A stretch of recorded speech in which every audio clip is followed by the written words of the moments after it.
열린시장 작전타임 시간입니다. 토마토 투자 전문가 함께 작전타임 시간 가져보겠습니다. 정종현 운영위원과 함께하겠습니다. 안녕하세요. 네, 안녕하십니까. 네, 작전명 어떻게 준비하셨나요? 최근에 FMC 관련해서 얘기를 안 드릴래야 안 드릴 수도 없고 지금이 가장 그것이 또 중요한 상황이다 좀 볼 수 있겠는데 결국에는 FMC라고 하는 쪽에서의 금리 결정이 있기 때문에 우리나라의 어떤 수급이 왕창 꼬여있지 않겠습니까? 그래서 오늘 작전명은 외국인들의 매도 클라이막스는 지났다라고 하는 작전명을 드리겠습니다. 네, 사실 외국인 투자가 지난주만 하더라도 규모가 1,000억 원대 이하로 줄어들면서 정말 클라이막스는 지났구나 싶었는데 이번 주에 다시 규모가 좀 커졌거든요.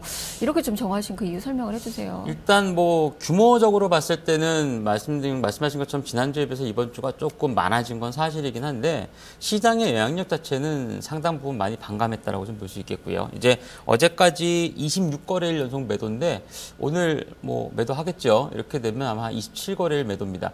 2008년도에 33거래일 매도가 한 번 있었는데 당시의 금액보다는 지금 금액이 조금 더 큽니다. 약간 현 선물까지 포함하게 되면 한 1조 가량이 조금 더 넘는 그런 물량이 나오고 있는데 제가 클라이막스가 지났다라고 하고 말씀을 드린 거는 일단 8월에 비해서는 당연히 매도의 규모 자체도 상당 부분 축소가 되고 있는 그런 과정이라고 볼 수 있겠고요. 또한 지난주는 삼성전자 위주로 해서 일부 매수의 반전 가능성을 보여주는 가운데 주변 업종군들을 매도했고 사실 또 이번 주는 또 애플 때문인지 모르겠습니다만 삼성전자에 대한 매도는 많았고 나머지 주변 업종군들에 대해서는 또 크게 매도가 나오지는 않았습니다. 이렇게 본다라면은 어떤 바스켓성에 있어서의 이머징 마켓의 주식을 덜어내겠다라고 하는 그런 측면에서의 강력한 매도는 일정 부분 좀 최상단을 지나가지 않았나라고 좀 볼 수 있겠고요. 굳이 이제 과거 사례를 따지지 않는다고 해도 2008년도라든가 아니면 가깝게 2013년도라든가 매도의 어떤 규모 내지는 정점이 지난 이후에 매수 반전과 함께 시장의 반전 자체가 이어졌다라고 하는 부분을 감안해 보면 최근 국내 증시는 어느 정도 좀 살아나가고 있는 그런 국면을 보여주고 있고 현 지수대에서 한 단계 더 도약하려면은 결국엔 외국인들의 어떤 변화의 가능성을 좀 타진해 봐야 되지 않을까라고 좀 볼 수 있겠습니다. 네, 자 그렇다면 이제 미션으로 하나하나 체크 포인트들을 살펴볼까요? 네, 첫 번째 미션으로서는 일단 외국인들이 언젠가부터는 다시 또 매수를 할 것이기 때문에 그러한 타이밍에 과연 어떤 걸 할 것인가를 봐야 되겠죠. 외국인 비운 것부터 다시 채운다라고 하는 미션을 드리겠고요.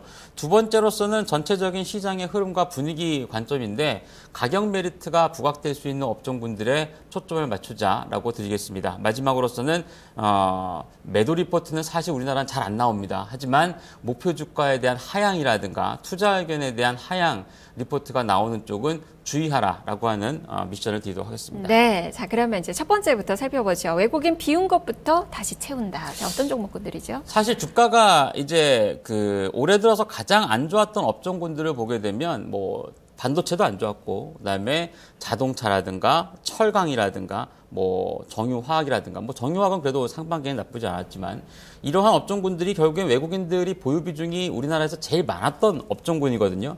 상대적으로 이렇게 비중이 많았기 때문에 최근에 한 두세 달 동안에 매도하면서 이들 업종군들을 강력하게 매도했다고 볼 수 있겠고 그렇기 때문에 주가도 안 좋았고요. 반면에 외국인들의 전체적인 비중이 좀 낮았던 쪽에 하나가 바로 제약 업종입니다. 그리고 화장품을 비롯한 내수 소비재 업종군이라든가 엔터 관련주라든가 이런 쪽은 외국인 비중이 그렇게 많지가 않았습니다.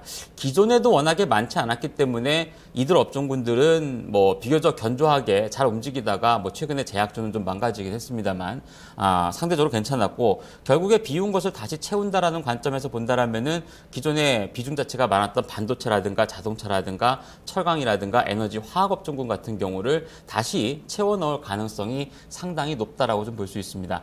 기술적으로도 삼성전자를 비롯해서 현대제철이라든가 대다수 이제 주가가 비교적 장기간의 하락을 기록했던 종목군들을 보면 기술적으로는 21일 평선을 조금씩 회복하면서 주가가 움직이고 있는 그런 국면이기 때문에 현재 시점에서의 어떤 외국인들이 수급이 회복이 된다라면은 이들 업종군들의 어떤 주가의 강세도 충분히 기대를 해볼 수 있지 않나 보여집니다. 네, 자 두 번째는 가격 메리트 부각에 초점을 주셨는데요. 가격 메리트 부각되는 종목들. 네. 이번 주에 사실 이제 국내 기관들이 주식을 좀 많이 사모았잖아요. 어제 같은 경우는 프로그램 매수가 장 마감에 거의 4천억에 육박할 정도로 많이 들어오기도 했습니다만 전체적으로 가격 자체가 좀 높았던, 즉 올해 성장주 위주의 주가 상승세가 상반기 중에 많이 진행이 되었던 업종군들보다는 오히려 낮은 가격대에 있는 종목군들의 상승률이 비교적 괜찮다. 또한 시장 대비해서도 견조하다라고 좀 볼 수 있습니다. 오늘 같은 경우를 보면은 LS그룹 관련 종목군들도 이러한 축에 속할 수 있을 것 같고, 최근에 건설주 몇몇 종목군의 움직임을 본다고 해도 전체적으로 올해 상반기 중에 있어서의 계속적으로 주가가 하락했던 업종군 같은 경우가 상대적으로 매수의 동인이 조금 더 많이 증가를 하고 있다고 볼 수 있습니다. 물론 외국인들도 돌아올 수 있다라고 하는 점이긴 하지만 전체적인 시장의 안정화를 기록하면서 국내 기관이 집중하는 쪽의 움직임을 보게 되면 고평가되어 있는 종목군들보다는 아예 PBR이나 PER 자체가 낮은 종목군들을 집중적으로 공략하고 있다는 점에 초점을 맞춰보시면 좋을 것 같습니다. 네. 세 번째는 하향 리포트에 주의하라. 뭐 목표 주가 하향 네. 조정 리포트들 어떤 기업들이 있을까요? 이번 주에 한미약품이 주 초반에 있었고 오늘 삼성 LS가 지금 한 10% 중반의 하락세를 보여주고 있는데 목표 주가가 거의 반토막이 났더군요. 13만 원에서 한 6만 원대까지 거의 매도 리포트인데 사실상 주가가 많이 떨어져 있기 때문에 뭐 목표 주가를 반토막 시켜도 뭐 지금의 주가 수준과 목표 주가는 또 차이가 있긴 하지만 이렇게 제약이라든가 바이오라든가 아니면 중국에 진출해서 주가가 많이 올랐던 종목군 같은 경우가 이러한 좀 안 좋은 리포트로 인해서 주가가 급락하는 경우가 왕왕 발생하고 있습니다. 이 급락했다가 빠르게 시세를 회복하면 좋은데 잘 회복이 또 안 됩니다. 그렇기 때문에 이미 좀 추세가 꺾여 있거나 상반기 중에 주가가 좀 많이 올랐던 업종이나 종목군 같은 경우는 이러한 리포트가 나왔을 때 오히려 영향력을 더 많이 받을 가능성이 높기 때문에 상대적으로 좀 이러한 쪽에서 안전해 보이는 종목군 쪽에 포커스를 맞추고 대응을 하시는 게 좋을 것 같습니다. 네, 고성장주들의 지금 화장품이나 뭐 제약 이런 종목군들의 또 이런 가능성이 좀 높기 때문에 네. 주의를 좀 하셔야 될 것 같네요. 자, 이렇게 미션까지 알아봤는데, 자 그렇다면 레이더망에 걸리는 그 종목들 어떤 종목 볼 수 있을까요? 네, 오늘 세 종목 갖고 왔는데요. 뭐 지난주에는 제가 삼성 SDI를 포함해서 일단 좀 올해 주가가 오르지 않았던 저점권역이나 바닥에 있는 종목군들을 상당히 좀 많이 소개를 시켜드렸고, 뭐 오늘은 워낙에 추세도 좋았고 추세도 비교적 안정적이고 또한 시장이 안정화되기 시작하면 결국엔 실적 호전에 대한 가능성을 높게 봐야 되기 때문에 그러한 쪽에 포커스를 맞추고 대응하시는 게 좋을 것으로 판단이 됩니다. 첫 번째 종목은 엔소프트입니다. 뭐 오늘도 좋은 평가가 나왔습니다만 최근에 주가가 하락했던 부분에 있어서의 뭐 외국인들의 어떤 국내 기관의 지분 관련돼 있는 부분이라든가 이런 것들이 많이 부각이 되었는데 그러한 부분에 있어서의 어떤 실적에 대한 영향력은 크지 않다라고 좀 판단해 볼 수 있기 때문에 점진적으로 수급 자체도 살아날 것으로 보여져서 추천을 드리도록 하겠고요. 두 번째 종목은 코롱인더입니다. 코롱인더뿐만 아니라 뭐 최근에 정유업체라든가 화학업종군들을 보면 유가가 뭐 거의 또 저점권역이지 않습니까? 오히려 유가의 어떤 반등에 대한 가능성이라든가 또한 이제 코롱인더 같은 경우는 3분기 실적이 YOY 전년 동기 대비를 봤을 때는 거의 500% 가까이 크게 증가를 할 전망이기 때문에 정유라든가 화학업종군 쪽에서는 아마 가장 뭐 탑픽거리로 많이 뽑고 있는 그런 종목이라고 보시는 게 좋을 것으로 판단이 됩니다. 마지막 종목은 LG 이노텍인데요.